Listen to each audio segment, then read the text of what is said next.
नमस्कार विद्यार्थी मित्रांनो, ज्ञानदीप अकॅडमी मध्ये तुम्हा सर्वांचं मनापासून स्वागत आहे। आपला आजचा कलम आहे आर्टिकल नंबर 17।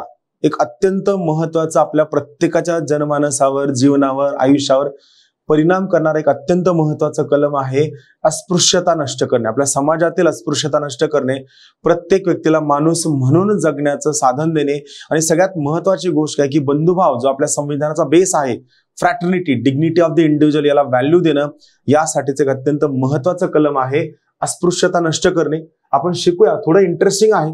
काही गोष्टी जर तुम्हाला कळत गेल्या, तुम्ही याचा अनालिसिस जर केलं, तुम्हाला लक्षात येईल की या सगळ्या कलमांचा विचार बाबासाहेबांनी किती लांबचा दूरगामी परिणाम होईल या सगळ्यांचा विचार करून सगळ्या गोष्टी किती आर्टिक्युलेटली ड्राफ्ट करून टाकलेल्या आहेत की याचा आपल्याला खूप लॉंग टर्म बेनिफिट होत आहे।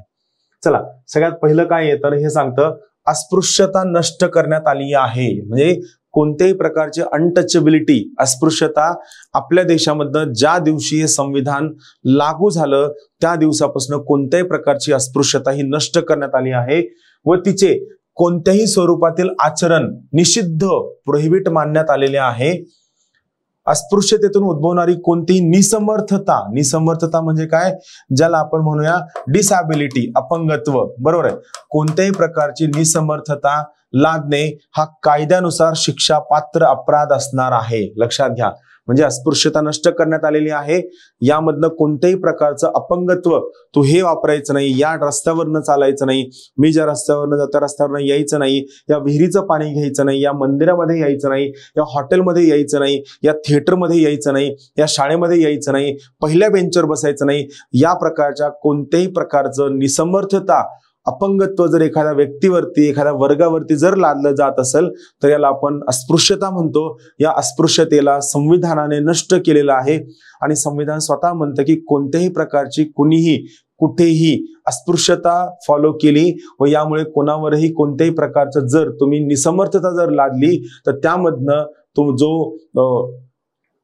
उद्भवणारी अस्पृश्यता असेल हा कायद्यानुसार शिक्षापात्र गुन्हा असणार आहे।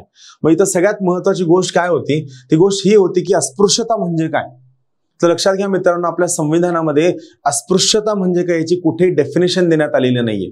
का देण्यात आलेली नाहीये, मी तुम्हाला खूपदा सांगतो की आपलं संविधान एवढं ब्युटिफुली आर्टिक्युलेट करण्यात आलेलं आहे की ज्या गोष्टीचं आपण प्रोग्रेसिव्ह इंटरप्रिटेशन करायला हवं, ज्या गोष्टी भविष्यामध्ये हळूहळू बदलत्या काळानुसार, वेळेनुसार, गरजेनुसार, पद्धतीनुसार बदलत जाणार आहेत, या सगळ्या गोष्टी आपण टप्प्याटप्प्याने त्या काळानुसार त्याचा अर्थ लावायला हवा। यामुळे अस्पृश्यता या शब्दाची संविधानामध्ये कुठेही अर्थ लावण्यात आलेला नाहीये किंवा अस्पृश्यता या शब्दाची आपल्या संविधानामध्ये कुठेही डेफिनेशन देण्यात आलेली नाहीये, कुठेही व्याख्या देण्यात आलेली नाहीये।